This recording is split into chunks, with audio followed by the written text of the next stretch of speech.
Good morning.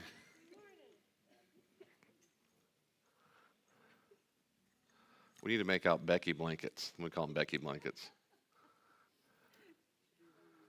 Every row. That's right. That's right. There you go. You can make one long Becky blanket. That's made for the row. Or like six people in a row at least. At least one long one. I want one for my row. I want one for- Good morning, everyone. Hope you have a handout. Same handout as before. If you don't have one, I think there's one or two left on the table back there. That's about it. Last week we talked about God. That's good in a church. We, if you remember, we talked about where does morality come from. We gave different ideas. It comes from the scientific method. It comes from evolution. It comes from materialism.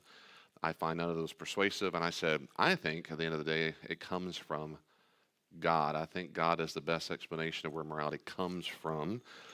We say, well, if morality comes from God, what do you mean by that? Do you mean it comes from Him or it comes from what He tells us to do? Those are different things. You remember that at all? And so if it comes from Him, we call that essentialism. It comes from His character.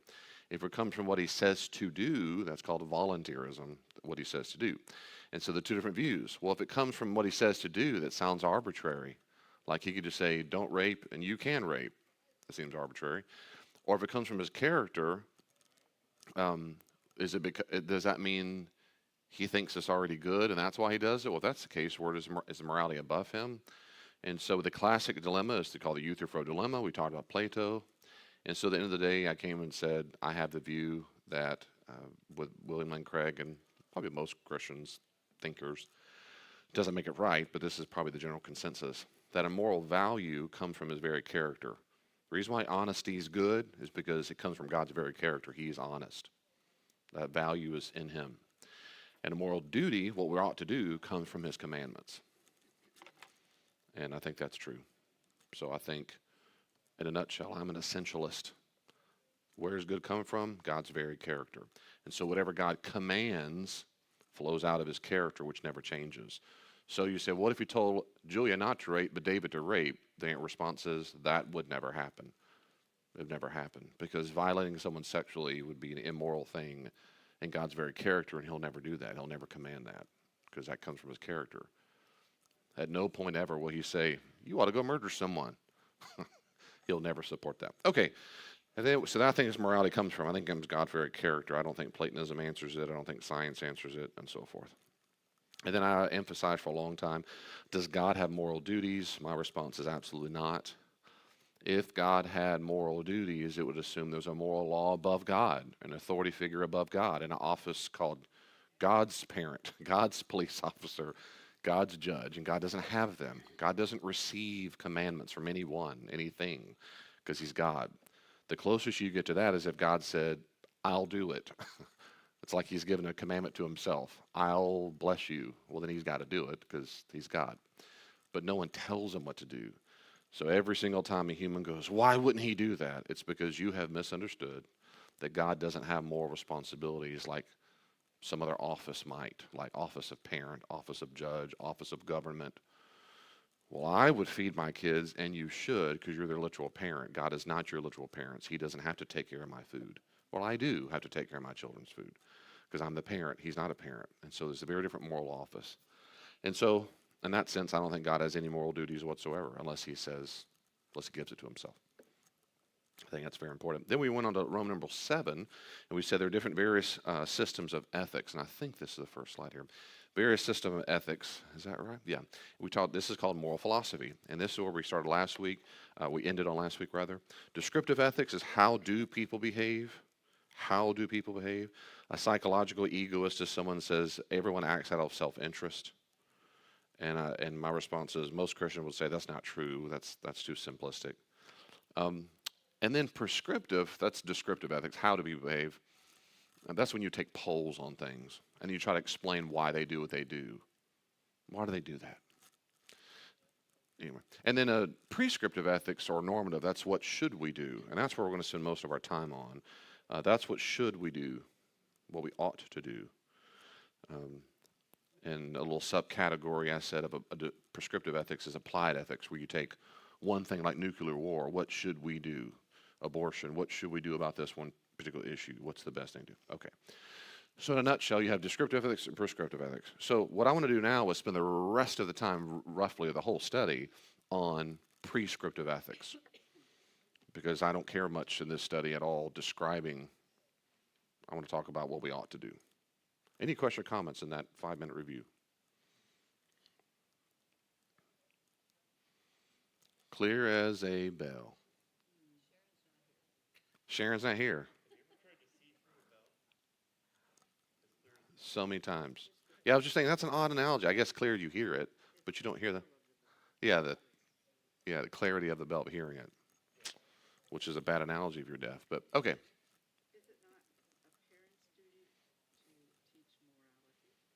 Is it not a parent's duty to teach morality? I agree, it is a parent's duty to teach morality.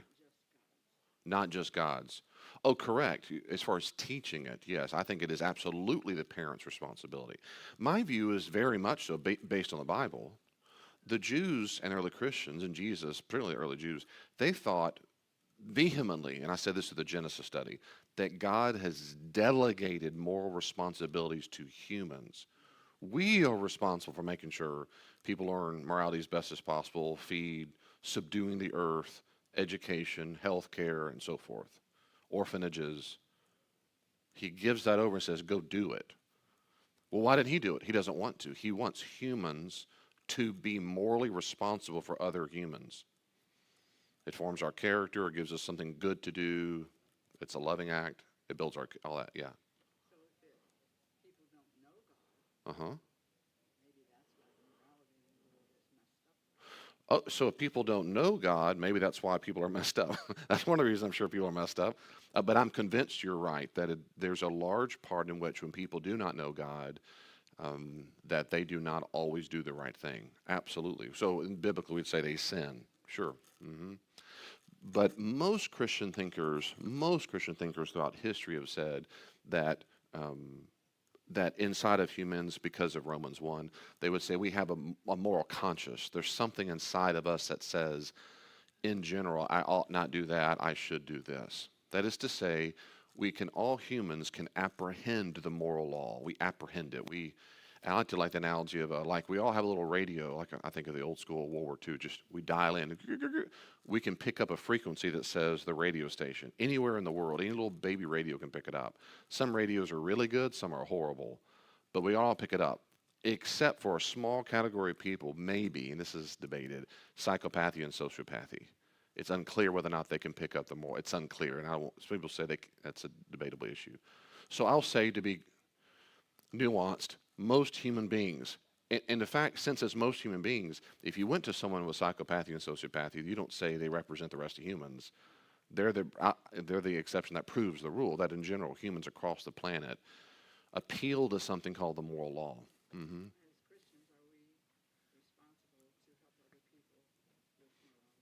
As Christians, are we responsible to help other people with morality?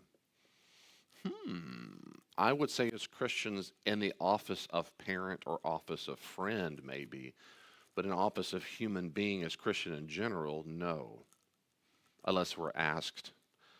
Let me say it this way. I think as a Christian myself, I'm a disciple of Jesus.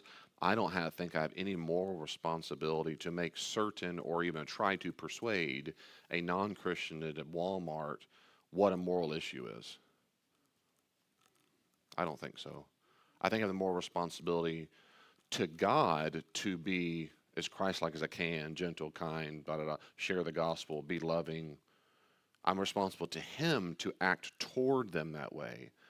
But I don't think God holds me morally responsible that they understand something. You need to pay your taxes. You should drive on the right, whatever the oughtness. I don't think I have any moral obligation to train them or teach them.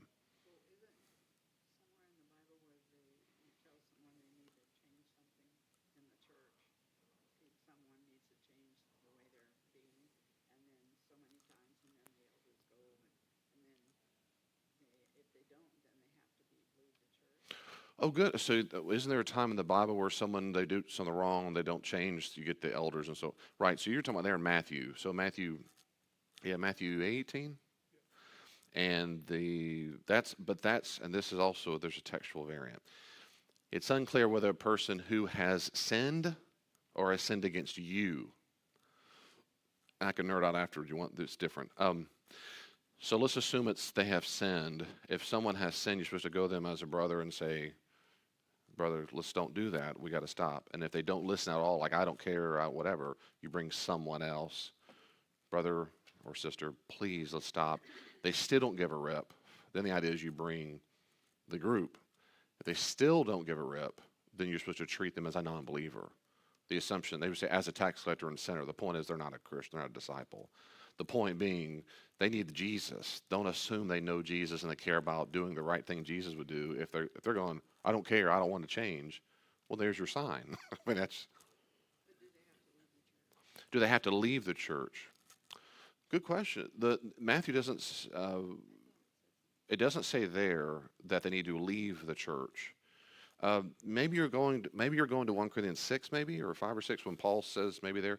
Where there he's talking about a person in particular who's sleeping with his stepmom. We're not clear if the stepdad is dead or not. That might be the case, but then apparently that he forms a relationship with her.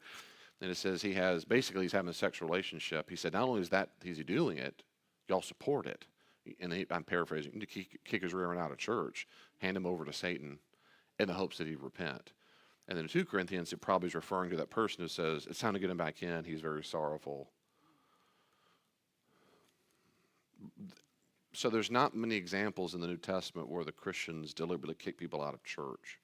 And if they did, that's an example where they did it because they wanted to do it for repentance and brought them right back in. Yeah. Oh, good question. Yeah. But even those, I would still say all of those have to do with Christians treating Christians, not Christians treating non-Christians. That we're never told in the New Testament that non-Christians are no longer aren't welcome in a church meeting, you might say, ever. We're never told it. We're told what Christians should treat other Christians. You can't do this, this, this, this. Sure. Then we have the moral responsibility to help brothers and sisters in Christ be like Jesus. We're morally culpable if we just say it doesn't matter. Yes, it does matter. That's all through the New Testament. You can't teach false teaching. You can't. And it's our responsibility to help others say that's not right.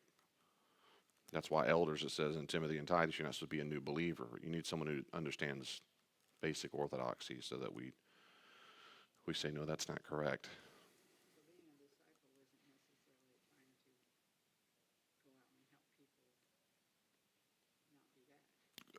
Absolutely agree. So being a disciple of Jesus is not necessarily going out and helping non-Christians not be bad. I completely concur with that.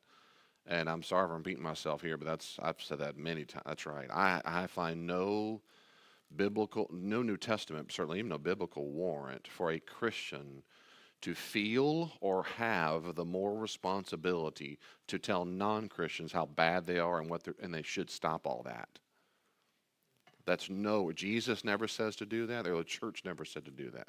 What Christians are supposed to be doing is getting them to Jesus. I'm not pointing at you, I am, but now it's you. Getting that person to Jesus. She's like, you're my, okay, the other person, I'm pointing because that's Main Street, as I always do. That's Main Street. In my mind, that's normal people out there, and you're not normal. You're super normal. Supernatural. So my goal to get them is, as a word people often say, is my job is to go fishing. I don't clean the fish. That's it. That's it. I'm convinced most of the church gets this completely wrong. It's our job to have picket signs that say fags go to hell. I've seen quote unquote churches say that it is despicable and horrible. Where is that in the New Testament? I won't get started on that. But yeah, no, I do not think it's my responsibility. No matter how repulsive I find it, I still don't think it's my moral responsibility to go, you shouldn't do that. If they ask me, I'm going to tell them, yeah, you shouldn't do that. It's very, very, very immoral and sinful, and that goes against everything God stands for. But I expect you to do it. You're a pagan, a non-Jew, non-Christian. I expect you to do that. You shouldn't. But I'm not your police. I'm not your moral police. I'm not. I want to get you to Jesus. I want you to find him persuasive, not he's already against you. The pattern that I see in the New Testament with Paul Mm-hmm. is to the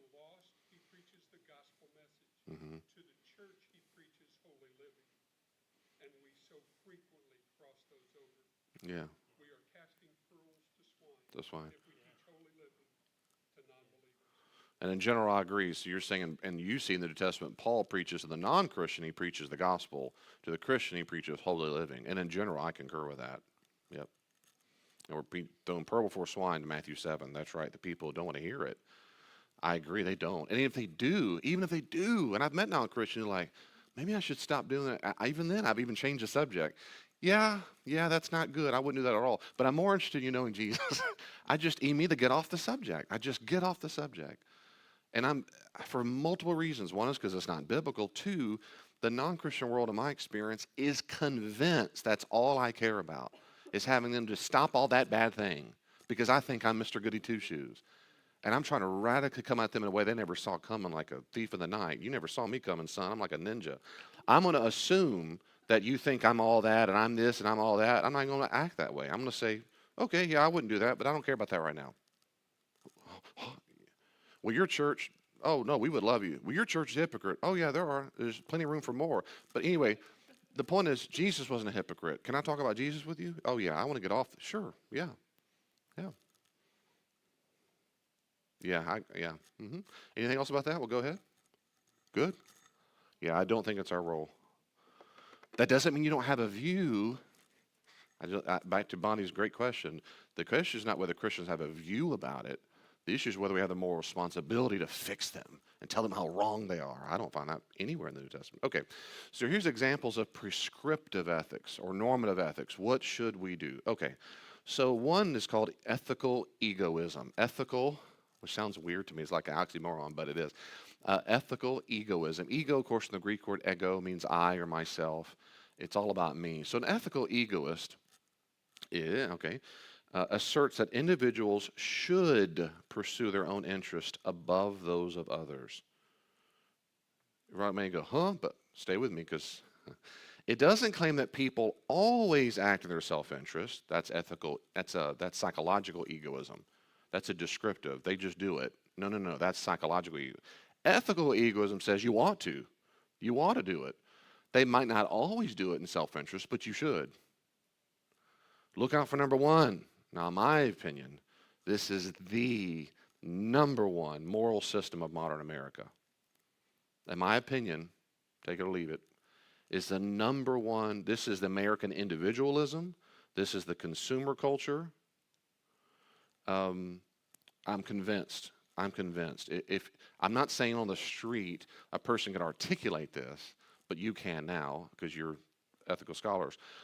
But I'm convinced if you pay attention to how people talk on the news and even normal on the street, the average person at core is an ethical egoist, if they're non-Christian particularly. You should act in what's best for me. I'm going to get mines. You've got to get what's yours when the taking's good. What's in my best interest. Now, I think today that's at battle. And I'll move on quickly, but I'm just trying to make this as real world as possible. I think this is in a battle, that ethical egoism, me. It's coming at something in our culture the last few years, particularly. It's in a battle, and that's to feel responsible for the community or the tribe. The last few years when Black Lives Matter came out, BLM is at core Marxist. Karl Marx, Marxist and communism go together, and that's all about the tribe, particularly the lower class fighting against the upper class. Every single thing in society means people, in Marxism, that's atheistic. Marxism is that everything's a power struggle. And if you have money and if you're in power at all, it's because you took it at the expense of the person below you. And so you have the moral responsibility to fight against them. Of course, a second reflection goes, what happens when they become the person in power? Then they're not okay, right? But then you start all over because that means you got there because someone else was poor, and it never, ever ends. And so all that to say, my point of this is that Marxism crept into various systems of thought in America like BLM, and this is on their website. This isn't just me picking on you. can go to them. They're clearly absolute Marxists. That's just one category. That's one instantiation or manifestation. There are many of them. But it's my community, my tribe, my community. What's best for my community. And all of a sudden you hear Americans talking so much about that. I remember back when they were saying defund the police, and they were interviewing people on the nightly news or whatever, and they were interviewing this. I remember this. I can make fun because I'm white. A white woman. We don't need the police in our community. We're just fine. And she was saying this in this very wealthy, full of white people, two-story homes. Like, you're probably right, aren't you? We don't need the police. And down the street, of course, people getting raped and murdered and drug deals. But all that to say they don't need it. But that's our community. So you have two things very much at odds. You have what's best for you as long as the tribe is okay. And so there's high tribal parameters, and that depends on, and I'll say a lot more about that, but I won't right now. Okay, so my opinion, this is the number one way.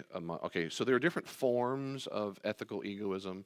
There are different forms of it, things like, if you got real specific, real nerdy, personal egoism, this form argues that the individual should act in their own self-interest, but makes no claims about what others ought to do.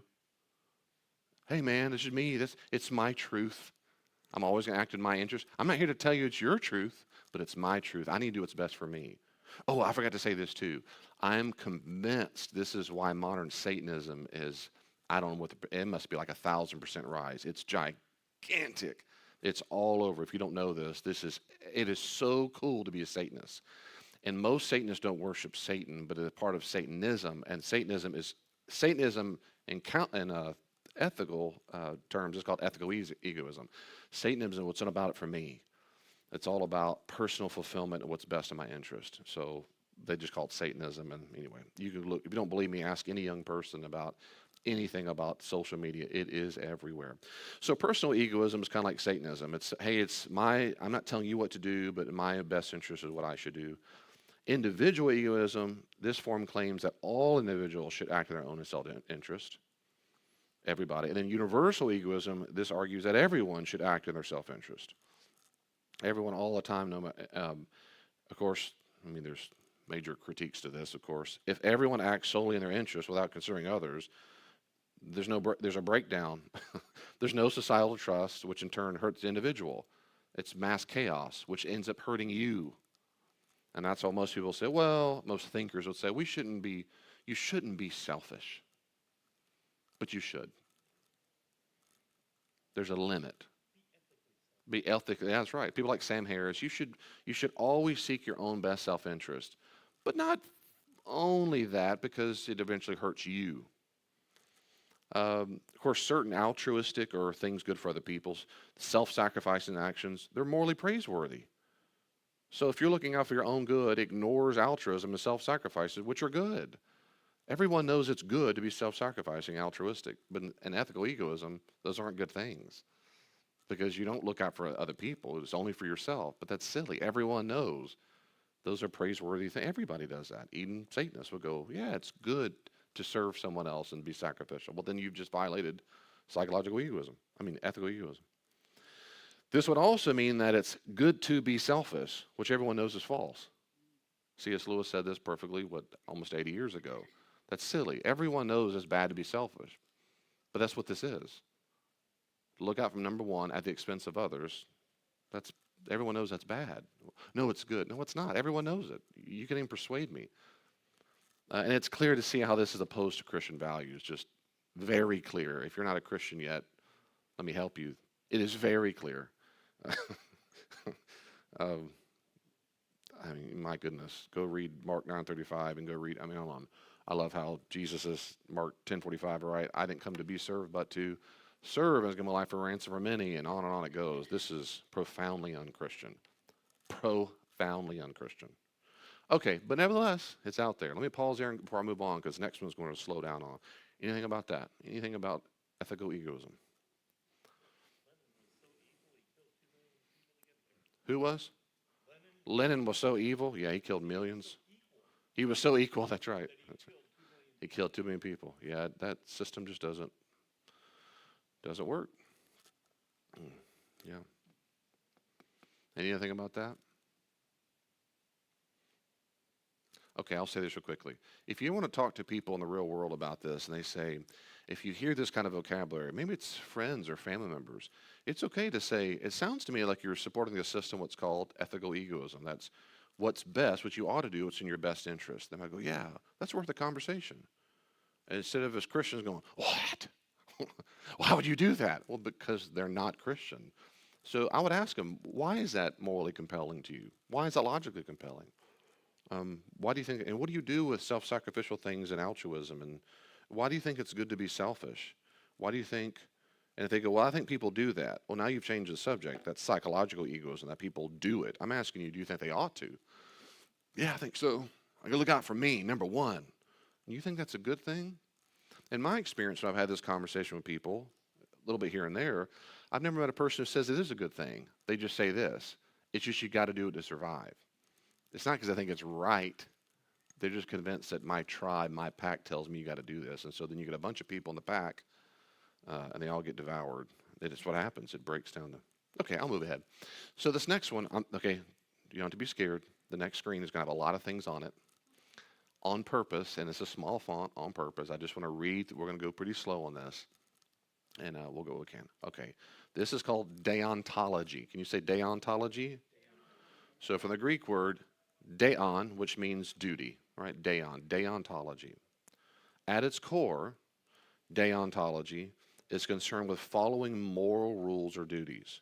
At its core, deontology is concerned with following moral rules or duties. It asserts that certain actions are intrinsically right or wrong, regardless of their consequences.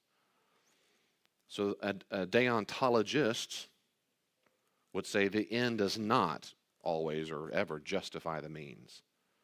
The end does not justify the means. So here's an easy conversational way of saying this.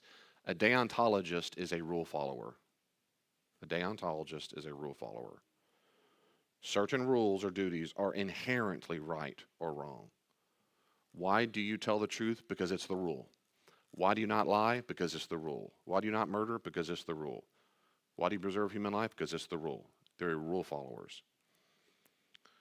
So deontological theories almost always emphasize duties, actions that you ought to do or avoid. Okay, in turn, these duties often correlate with rights. If one person has a right to something, another person has a duty to ensure and respect that right.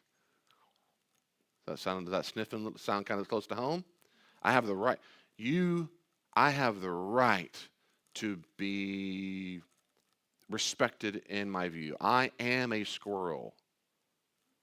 Now because I've said that, now you have the moral duty to make sure I am affirmed in that view. I have the right to claim it because my belief, that's back to the moral duty. I have the moral duty to make sure my feelings dictate truth and reality. I have that right to claim that. Now, because I've said that, and my individualism, what's right for me and true for me, so they've mixed all these things together. Okay, anyway, that's all that to say. Okay, they bleed over a lot. Okay, so what about duties? What are some normal duties? Okay, well, people might say, well, I don't know. What are some duties we might have? The duty of universality. So Immanuel Kant, he made this up basically. We call this a Kantian principle. Act only according to that maxim whereby you can at the same time will that it should become a universal law. That's how he said it basically. So translate that. In other words, only act in ways that you'd be okay with everyone else acting as well in that scenario. If that's the case, then that's a moral duty. If I'm convinced I have the moral duty right now, that means there's a rule that is true for all humans around the globe. If they're in the same scenario, they must do the same thing. Some would say that's a duty you should follow if you're a deontologist. These are different suggestions of what duties might be. The duty of autonomy, another Kantian principle. Treat humanity, whether in your own person or in that of another, always as an end and never as a means only. Why? Because this emphasizes the inherent worth or autonomy of individuals. So, for example, a deontologist says you cannot use a human being for experiments. So a deontologist, because of the Kantian principle, would say what the Nazi doctors did on twins, through all the research of Auschwitz and so forth, was absolutely immoral. They would say, as a consequentialist, no, it's not immoral because it had good results, quote unquote. We were looking for results for what we can do with humans. The Kantian principle said, no, you use humans as a means to an end. You can't do that. So a deontologist because Kant would disagree fundamentally with that. They would say you can't. Humans are different. Humans are different from animals, dogs, cats, dolphins. They would say humans are different. Another suggestion is a duty of fidelity. This is called Rossian principles. Another guy a philosopher who's a deontologist, he make these up as suggestions. The duty to keep one's promises and be honest. You have the duty to do that. The duty of reparation, another Rossian principle. The reparation is the duty to compensate others when we harm them. Another suggestion is the duty of non-maleficence, the duty to avoid causing harm to others. Some would say we have the duty of beneficence, the duty to do good and promote the well-being of others. Some say we have the duty of justice, the obligation to act fairly and justly, ensuring everyone receives their due. Some say the duty of self-improvement is the duty to better oneself, morally or otherwise. Some say there's a duty of gratitude from Rossian principles, the obligation to show appreciation or repay kindness. You should do that. It's a rule. Some say we have the rule or duty of care. In care ethics, this emphasizes the moral importance of caring relationships and obligations, those with special relationships like family and close friends. You have the duty to act kindly to those in those relationships. Some say we have the rule or the duty of non-interference, the duty to respect the rights and freedoms of others without undue interference. And that kind of rule is somewhat in the Constitution, right? The Bill of Rights that we have the right to pursue happiness. And doesn't mean be crack addicts. In the time period it was written, that means, of course, to be a life of happiness means a life of fulfillment that I'm autonomous. No one tells me how to do it. I'm not a slave. I have the ability to make decisions for myself. And you have the duty, therefore, not to interfere with that. I have the right to be that way, and you have the duty to leave me alone. The duty of respect, beyond just autonomy, this is a broader duty to respect all individuals, saying you have inherent value. So these are various suggestions. And you say, David, what about the Bible? I'm going there. So these are various deontological rules that deontologists, ethicists sit around and think about, and they have for a long time, to say, well, okay, if we follow rules, which ones do we follow? And so they started making up suggestions. Kant made a few, some others made a few I just suggested. Does that make sense what I'm saying so far? So if someone said, what should I do? That's prescriptive ethics. What should I do in a situation? What should I do? And someone said, you need to follow the rules, follow moral duties. And someone said, great, which ones? So they go, well, there's all kinds of moral duties and rules. And I just gave you a bunch of examples. You could read whole books by deontology ethicists who'll say, I'm suggesting here the following ones. So those are some suggestions. I'm going to go ahead. Any questions or comments about that? Yeah. Can your beliefs be formed around them? Can you say more about that? Beliefs be formed around them? Or like the one about the duty of care. The duty of care? Yeah. We talked about that before. Is that like where a belief could be formed from one of these examples? Gotcha. So can a belief be formed from one of the examples? Sure.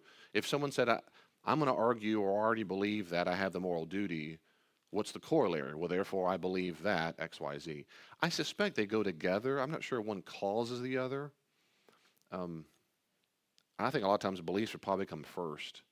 For example, if I believe humans are inherently valuable, then I might feel a moral obligation to make sure that human being is treated differently than an animal. If I believe my family is different from other people, then I have the moral duty to treat them differently, if that makes sense. Yeah, they go together. Now, you can be a Christian and hold on to these moral duties, and you can spend the rest of your life going, these are all the duties I follow. Put it on your refrigerator or in your heart and mind. Say, these are all the duties I follow. Whenever I want to know what the right thing to do at work is, I pull up my list of all my moral duties because Kant told me to, Immanuel Kant. You can.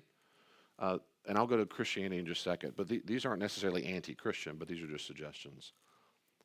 So non-Christians could agree to these, and some do, for sure. They would have said, yeah, I think that's the way to go. What should we do? Whatever the rules are. What are the rules? Here's some I'm going to give to you.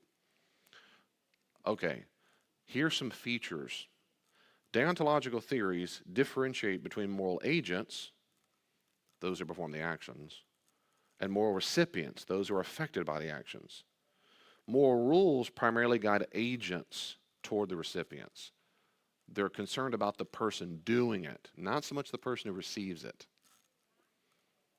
Later on in consequentialism, it's very different. In fact, the exact opposite. A moral deontologist will say, what I'm concerned about is what Jack ought to do, not what the result is on the person he does it to. Why? Because that's the rule. Jack ought to follow the rules. But what about, it doesn't matter. Well, he doesn't matter. Well, she, it doesn't matter.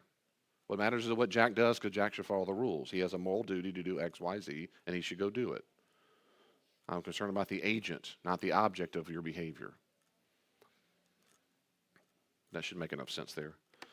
A cornerstone, and I've said this a little bit, but let me say this is a big deal. A cornerstone, a big deal of deontological ethics, especially by Immanuel Kant, is the idea of treating individuals as ends in themselves and not merely as a means to an end.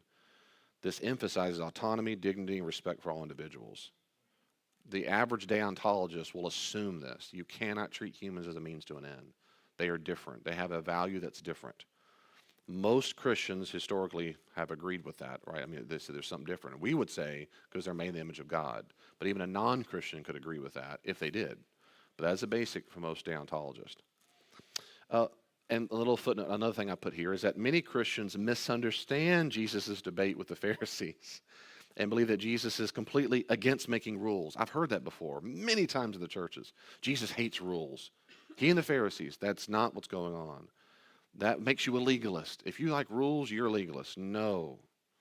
And many have come to the churches what we call antinomian, which means you're against any rules. Paul addresses you all through his letter. Stop doing that. In Romans 6, he says, well, should we keep on sinning so that grace may abound? No. You don't sin so that, well, I'm going to be forgiven. Who cares? No. And they misunderstand. Jesus was not against rules. In fact, I'll tell you more in a second. He gave tons of them. He gave so many rules. He was not against rules. He was against certain interpretations the Pharisees had, but he's not against that. It doesn't make you a legalist to be a deontologist at all.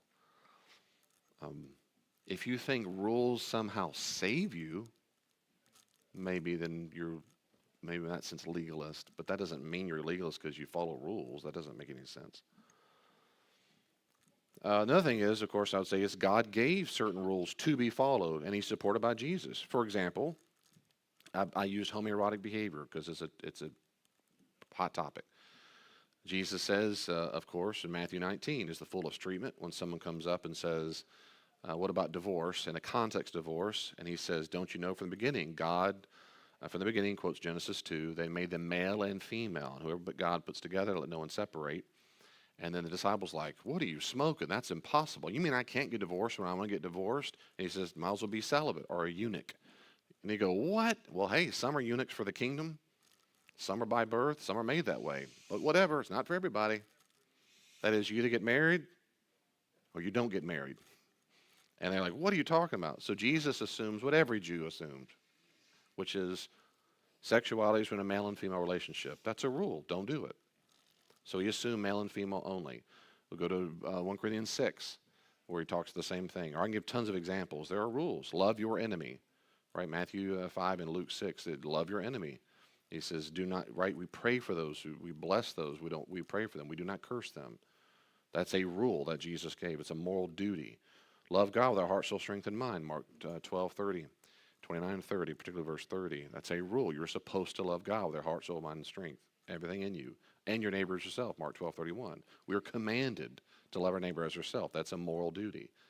That doesn't make you a legalist to follow his rules. But if you have other rules, like John Henry Yoder is well known for his view on pacifism. Yoder says we should not wage war ever, no matter what possible good could come with it, because Jesus gave a rule not to do it, in his view. In Matthew 5:38-48, he says, you do not, I'm paraphrasing, you do not give repercussions. If someone slaps you on the cheek, you turn the other cheek. If someone says take, you do not. And Yoder's interpretation, that has to do with constant universal human behavior. You do not act out. You do not go to war.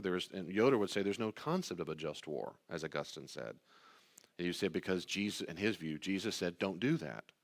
It's a rule, and you can't. Well, David, what if we didn't drop the nukes and they invaded and all America died? He'd say, so what? You don't go to war. Jesus said don't do it. That's his interpretation, but see, that's where Bible matters and how you exegete it, how you interpret it matters. Moreover, rules or limits can provide healthy boundaries to our goals, even if it's a good goal. For example, here's a common thing. Gilbert Mylander, he says, I won't ever do euthanasia, that is to kill someone who's in pain. Not take away food, but deliberately kill them. I won't do that. That assumes a divine prerogative to hurry someone's death. He says, as creatures, we are called to do all good we can, but this means all the good we morally can, all the good we can with a certain limits. That is to say, you might say, the moral rule is, yeah, but I want to hurt their pain. I want to help them. They're hurting. And you say, yeah, but rules give us a limit. We don't violate the boundary. Well, it's good to stop pain. No. He would say, his view is that no, you can't do that because you violated a rule. It gives us healthy boundaries. You might disagree and say, it's not a healthy boundary. We'll get to you in a second. Right now, I'm trying to support their argument. And that is to say, he gives good boundaries. And the last thing that's really important for a deontologist is they believe we have something called negative responsibility. And this is unique to deontology. This is responsibility not just for what we do, but what we allow to happen. What we allow to happen. Deontologists claim that we have a very limited negative responsibility.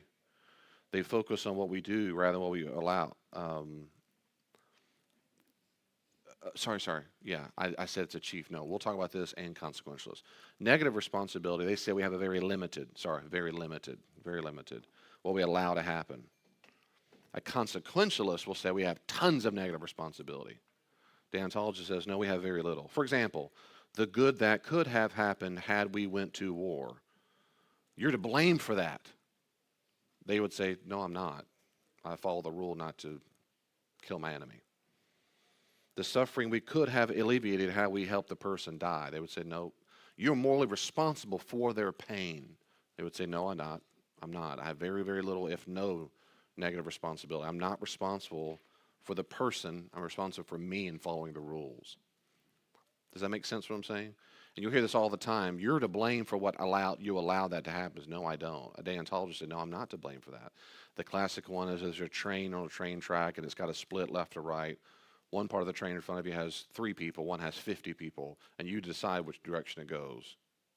And so you use these examples all the time. And you say, well, if I killed the 50 and left the 3, they would say, well, you killed them. Deontologists would say, no, I didn't. I didn't do anything. I didn't kill him. I didn't touch the thing. Well, you had the moral responsibility to make sure the least amount of life died. That's what a consequentialist say. No, I don't. No, I don't. I'm not morally responsible. I just need to follow the rules. I need to follow the rules. That's what I'm morally responsible for. I need to follow the rules. Yeah. I didn't put it. That's what a deontologist would say. I didn't put him on the track. I'm not morally responsible for that. I didn't kill him. The train killed him. Gravity did, but I didn't do it. We'll say the consequential will say you are moral responsibility. You have the moral duty to make sure the most amount of people are saved. That's a consequentialist. The moral duty to say no, if they have that rule. And you might say no. Anyway, I won't get too complex there, but the point is, yeah, that's the negative. They say no. My job is to follow the rules.